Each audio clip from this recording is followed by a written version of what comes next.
Okay, we're on. Hang on.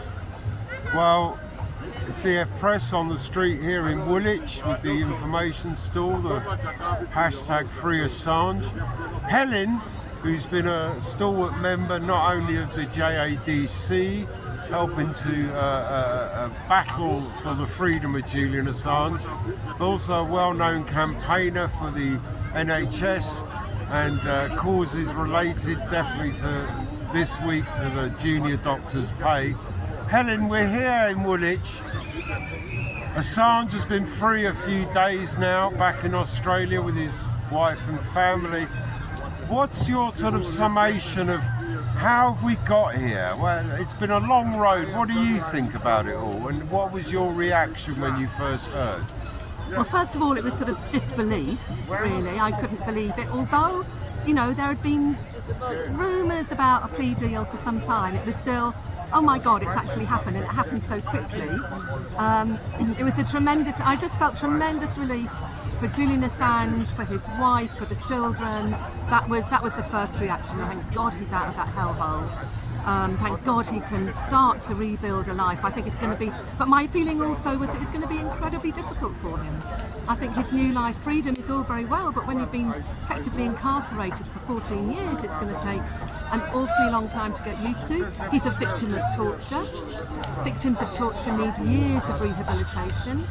And his wife, I think that Stella and the boys are going to have it's not going to be an easy ride. And I think he'll still need lots of support, all the support everybody has been trying to give him over these years. He's still going to need all that, and we've got to be there and recognising that that's what's needed now. But I also listened to Craig Murray the other day, and I think he's right. I think that he's a fine intellect, Julian Assange, and he won't stand still. He'll be carrying on with all the arguments he's given us already.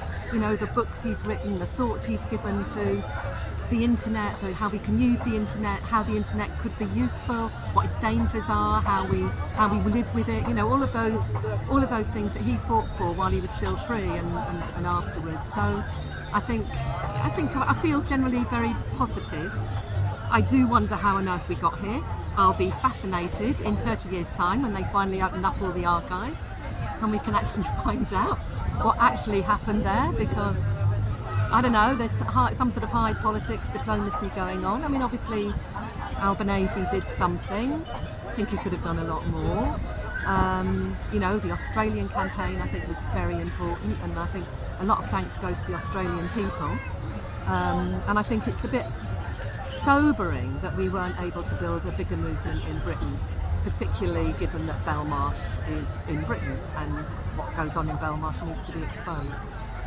And a question that's on the lips of many activists here not only in the UK but around the world is, now that Julian's free, what now? And do you have any recommendations for people who've supported Julian on how they can carry his work forward, and what would you suggest they do to make his suffering some return from all the pain and suffering that Julian has had to endure?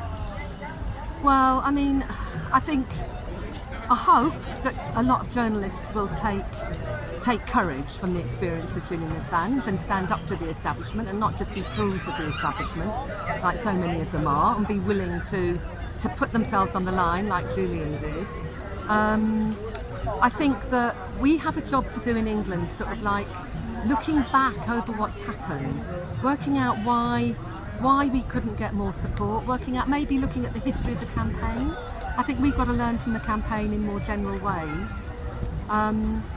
So I suppose that's my two big thoughts about it. I mean, obviously for me, it gives me more time to work on the NHS.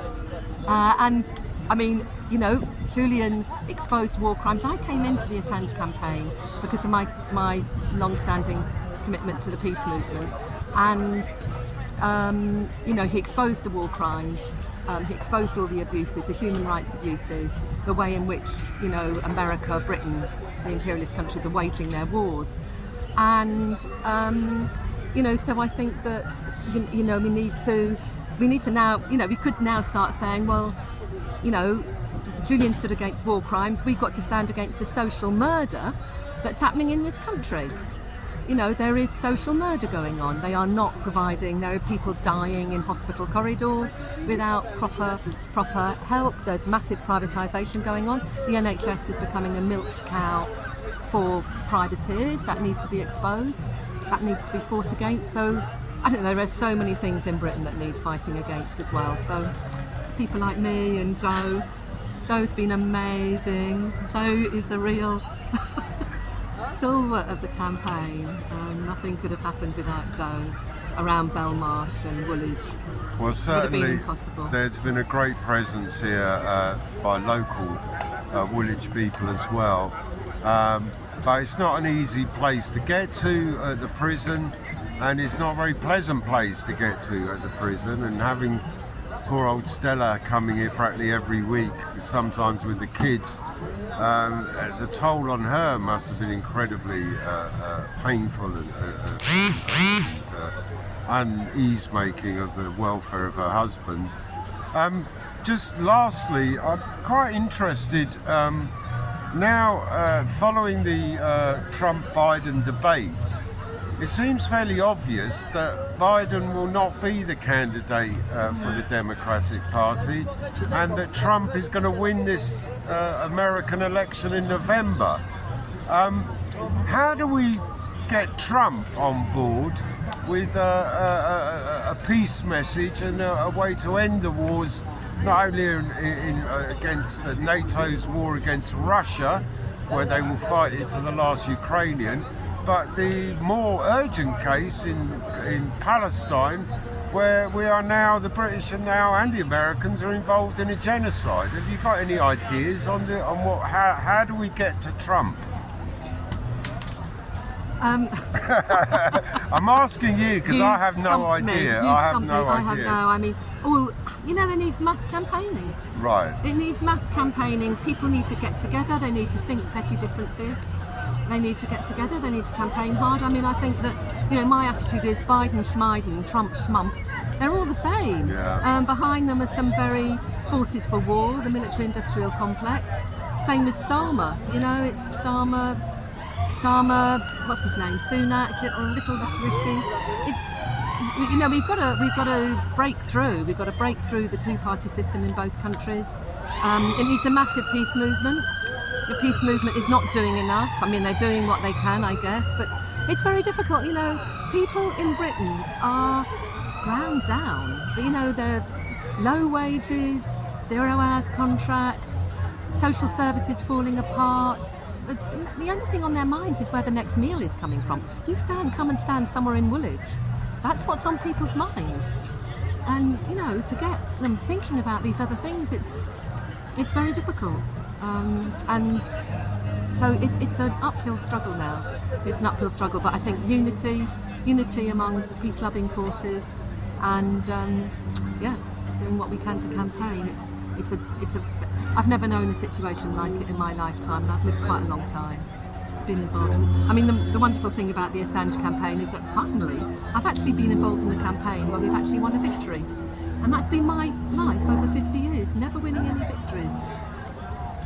Well, a rare victory for liberty, freedom of speech and freedom for Julian Assange. I have a very short message to Donald Trump. Dump those bastards like Mike Pompeo, John Bolton and all these Anthony Blinken types, and get yourself a cabinet that will have saved the American people and spared the lives of those abroad. EF Press in Woolwich. A victory for Assange, and a victory especially for the good people on the grassroots who've been out and about for some up to 12, 13 years, telling people the truth and campaigning against wars. Thank you, Helen. Thank you, Joe.